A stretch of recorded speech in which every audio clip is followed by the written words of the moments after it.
So, Sony WH-1000XM6. I'm kind of disappointed on these, but not completely, and let me explain what I mean. So first, let's talk about what's awesome with these headphones. I mean, they do have a couple of things that are groundbreaking, things you won't find in other headphones, and I do think are their best selling points. Let's start with noise cancellation. The previous version, which is the XM5s, used to have about 8 microphones for noise cancellation. These have 12 microphones, and that makes a big difference. I actually used these on a very long flight. I flew from Berlin to Mexico City, and that's about 14 hours. So during 14 hours, I never took them off and had no issues. They're extremely comfortable. The noise cancellation on these is the strongest I've ever felt or heard. I don't even know how to mention it because you can't hear noise cancellation, but I guess you can feel it because you can't hear the noise. You know what I mean? So it's the strongest I've ever heard, period, on any pair of headphones, any type of wireless earbuds, anything. These are the strongest ANC headphones I've ever tried. And Sony actually achieved this through something a little bit different because they do have these 12 microphones that actually help with noise cancellation, but they also have a brand new chip by Sony, which through processing helps also with the noise cancellation. So you have some kind of digital processing and physical microphones that are blocking all the noise from the exterior, and they do a great job. I dare to say you probably can block any type of white noise to about maybe 98%. It is insane how much you stop listening, even with music turned off on these. So noise cancellation is one of the strongest points on these. Another thing that actually improved compared to the previous version is phone calls or any type of thing you want to use with your voice while you're using these. And that's also due to the 12 microphones. A couple of them are closer to your mouth. So what I noticed is you can get clearer and better phone calls, which again is a great plus. Another thing you're probably seeing right here is the case, and it's one of my favorite things on these headphones. The case finally came back to something we had in the XM3s, and I also believe XM4s had the same thing. The only ones that changed everything were the XM5s because they were not foldable. They used a little bit more space, and I actually did not like that case. So I'm glad Sony actually went back on a previous design, and this is pretty similar to those cases. But a good surprise on these is they don't have a goddamn zipper. I'm actually terrible with zippers, and on my Sonos Ace, I think it was about 2 days from having them, I broke the zipper because I'm just an animal. I just don't know how to open zippers properly. So magnets are a great addition to have, and I believe this is probably going to be replicated in the industry and other headphones because it's brilliant. I do think other manufacturers are going to start using this design, and if they don't, I think they should. It's pretty cool, pretty practical, and a lot easier and faster, although there's something I don't like about the case, and that is how these headphones fit inside. It's this weird shape where you have to have a little bit of a learning curve. You have to learn where you have to fold them towards. You have to see how they fit in. You always have to see which is right, which is left. The case does tell you where each cup goes, but still, it's kind of annoying, and putting them in is not that fast as it should be. If this were a little bit more intuitive, this design would be perfect, but it's not. Another thing I don't like inside of the case as well, now that we're talking about that, is the cables and how they fit in. They have this weird bouncy flip inside, which, okay, does the job. It's not in the way. It doesn't have that big of a footprint. I can understand why they did it, but the cables inside have a terrible quality. I mean, you're paying a premium price for these headphones, and at least I think you should get a braided cable from 3.5 to maybe USB Type-C, because a lot of phones don't even have a 3.5 jack anymore, and people that pay what these cost might actually have maybe a Samsung Galaxy Ultra, might have a brand new Pixel, might have an iPhone. I'm not saying they don't have a budget phone, and people that have a budget phone won't buy these, but most likely whoever's paying this premium price might have a premium phone. So I think there's kind of a weird analysis there. Also, USB-C to USB Type-A, come on, 2025. USB-C to C everything, please. But before we continue about all the things I don't like, let's continue with what's new and what's actually positive on these. The app from Sony just recently received a makeover. Now it's called Sony Connect, so it's different. It's not Sony headphones. I don't know why they changed the name, but hey, it doesn't really matter. Doesn't change your experience that much, and it's pretty easy to connect them. The experience in the app is actually interesting. I'm not completely a fan of it, but you do have a couple of new additions. For example, you can control the noise cancellation, the pass-through, and also you can control something called ambient music, which is, again, interesting. I'm not sure if I actually like it or will be using it or not. So what this does is helps you listen to your music like if it were ambient music, like if you were in a restaurant.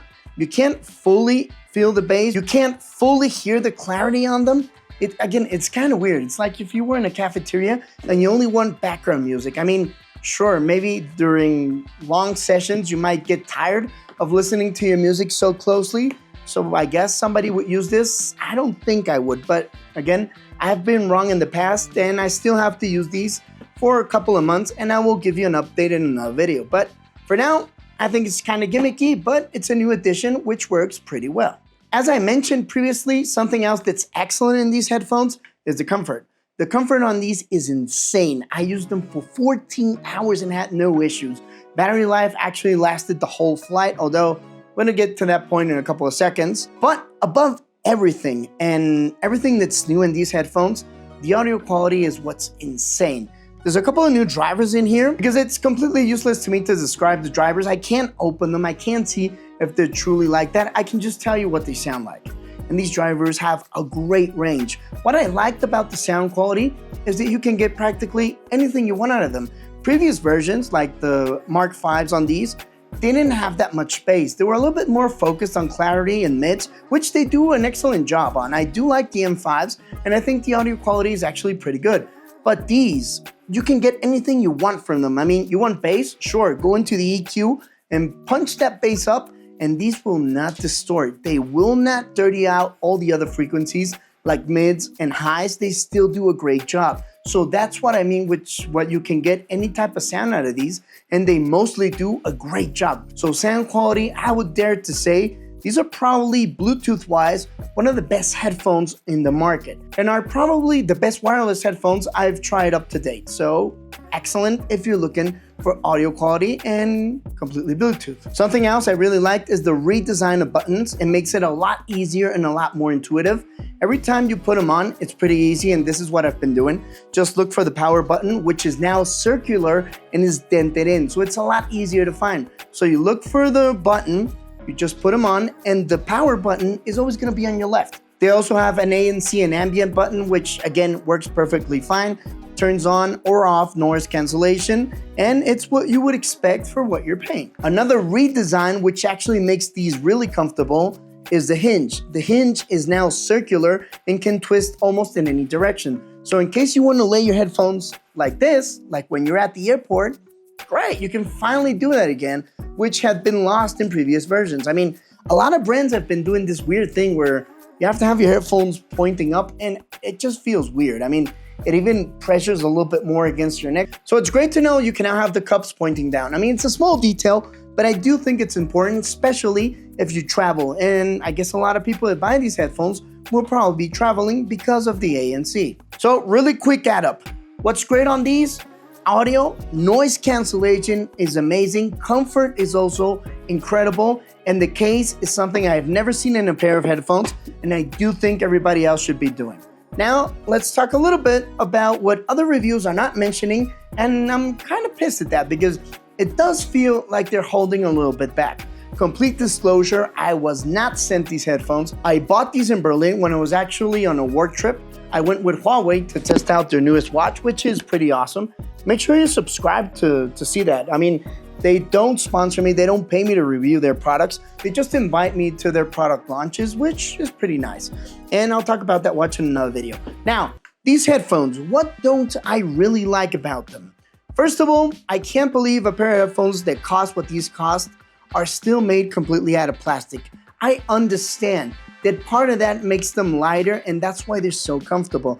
But still, paying so much money for a pair of headphones and for them to not feel premium is kind of a downside for me.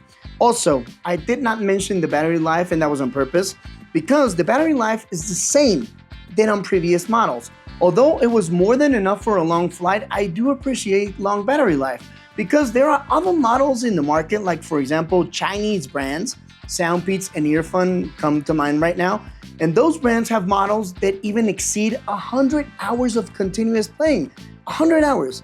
And Sony, being Sony, still in 30 hours, feels like a step back. Something else I did not mention, and again was on purpose, are the ear cups. These ear cups are from vegan leather. That's not an issue. I can understand.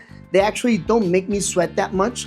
They do get a little bit smudgy from fingerprints, but that's not my issue. Although they are vegan leather, these can crack, these can get ripped, and these can actually break. The problem is that these are not removable. This should be magnetic. I mean, everybody else is doing it. AirPods Pro, Sonos Ace, give us a little bit more of repairability. It sucks that you're paying so much money for a pair of headphones that if the ear cups break, tear, or whatever happens to them because of the heat or whatever situation in life, you can't repair them that easy. I'm sure there's a workaround because these are probably glued in and you can do some kind of repair, but it's not gonna be easy. You're gonna probably need a tutorial and somebody's gonna have to find the way to do it. Obviously, I also mentioned the deal with the cables. I don't like that. It's a premium product. I do think there should be other cables included, and not only other cables, better quality cables. But there's another gripe I have with Sony, and it's also been an issue on previous versions. And that is that even in their own product line, which is PlayStation 5, these are not compatible. I went into the PlayStation 5 and said, maybe this year with the new chip, the new technology, the new wireless audio, these have LDAC also, maybe you can connect them to your PS5 and get a good latency on them. No way. PS5 will not let you connect them wirelessly. You can connect them through a 3.5 jack, and there are two ways to do that. You can do it with the cups completely off. That means you don't have to power the button on. You can use them completely off with the 3.5 cable included in the box. Or you can connect the 3.5 cable and also turn them on. That way you have active noise cancellation and they actually sound way better. It's only a good experience. I actually expected something a little bit more premium, but what I noticed on these headphones is that the sound stage and sound division is not that good. So when you're trying to play something competitive like maybe Call of Duty, PUBG, or any type of competitive gaming, well, these do just an okay job. And yes, Sony does have headphones that do connect wirelessly to the PlayStation 5, so this is something they could be doing. For example, these silly earbuds PlayStation 5 that are terrible in quality and actually pretty uncomfortable connect wirelessly to a PS5, so why don't these? And last but not least, touch controls. The touch control on these are just gimmicky. The last generation also had the same issue. If it gets too cold, they'll probably have the same issue as the previous ones, where they can actually get pressed on accident. They're not that intuitive. Sometimes you miss. When you're walking, when you're in a plane, you can't actually have a symmetrical touch towards your headphones and do this or this completely straight. So if you're kind of crooked or just do something like that, you may be pushing up a song, maybe switching a song when you don't want to. It happened to me quite a few times on the flight where I paused them without wanting to pause them. So touch controls on these are just terrible. I don't like them. I would much more prefer physical buttons. And again, that's just me, but you might like them. I just don't like them. And although I can understand they don't have all the features I mentioned previously, I cannot understand it for the price they have. These will cost you about $450 depending where you live. I live in Mexico City and the official price, surprisingly, is going to be about $550. Probably due to tariffs and all that crap. You don't know now anymore. I don't know if Sony's imposing the price. I don't know if the price is so high above from what you get in the US simply for importation fees. I don't know. But the price here is ridiculous. Right now they have a pre-sale which is about $400, which is not a bad price compared to the rest of the world. But regular price, already Sony said, is going to be more than $500. Still, I think $450 is way too high for a pair of headphones that are missing the other features I just told you. And another thing I do believe is that they're getting way too close to what AirPods Max are, and that is an overpriced product. I do think the best audio quality you can get in Bluetooth headphones. I do think it's the best ANC, but still, they don't have the best battery life. They don't have the best materials. You can't connect them to everything in your Sony ecosystem, so I can't justify the price for missing those couple of things. But what do you guys think? Are you interested in purchasing the Xm6? Are you gonna get them? Do you already have them? I don't know if I'm gonna keep them or sell them. I still am not sure. I do like the audio quality though, and I do like them for traveling, but we'll see in the future. So if you're new around here, don't forget to subscribe and drop a like. It always helps us out quite a bit. Also, maybe check out this video which I think you might like as well.